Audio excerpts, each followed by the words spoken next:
একবার মা দীর্ঘদিন পরে জয়রামবাটি থেকে কলকাতায় আসছেন। সঙ্গে আছেন গোলাপ মা ও যোগিন মা। মাকে প্রণাম করবার অধীর আগ্রহে স্বামী প্রেমানন্দ ও স্বামী ব্রহ্মানন্দ হাওড়া স্টেশনে গিয়ে অপেক্ষা করতে লাগলেন। গ্রীষ্মকাল, তার ওপর ট্রেন এলো নির্দিষ্ট সময়ের ঠিক 3 ঘন্টা পরে। সকলেই গরমে গলদঘর্ম। গোলাপ মা আর যোগিন মা সন্তর্পণে মাকে নামালেন।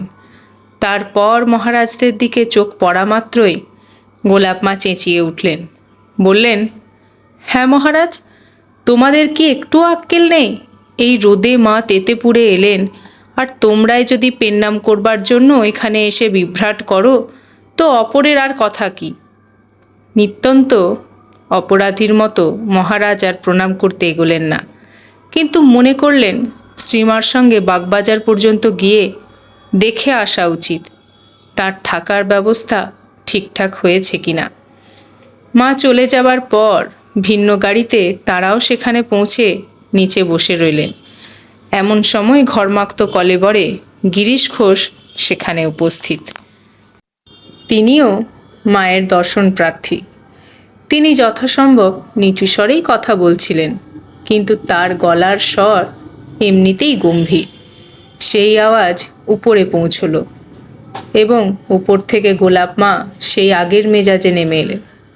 কিন্তু এবার পট পরিবর্তন হয়েছে এবং নায়কের ভূমিকায় রয়েছেন গিরিশচন্দ্র।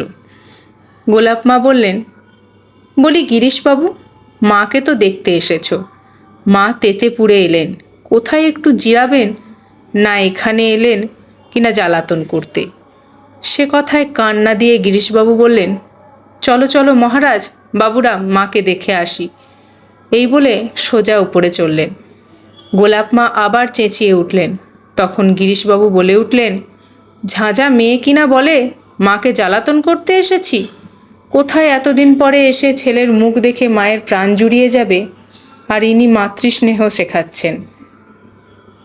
তারা উপরে চলে গেলেন এবং মাও তাদের দেখে খুব খুশি হলেন। পেছন পেছন গোলাপ মাও তখন পৌঁছেছেন।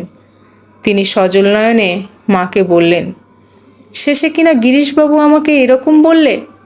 মা বললেন, তোমাকে না অনেকবার বলেছি আমার ছেলেদের সম্বন্ধে মতামত প্রকাশ করতে যেও না।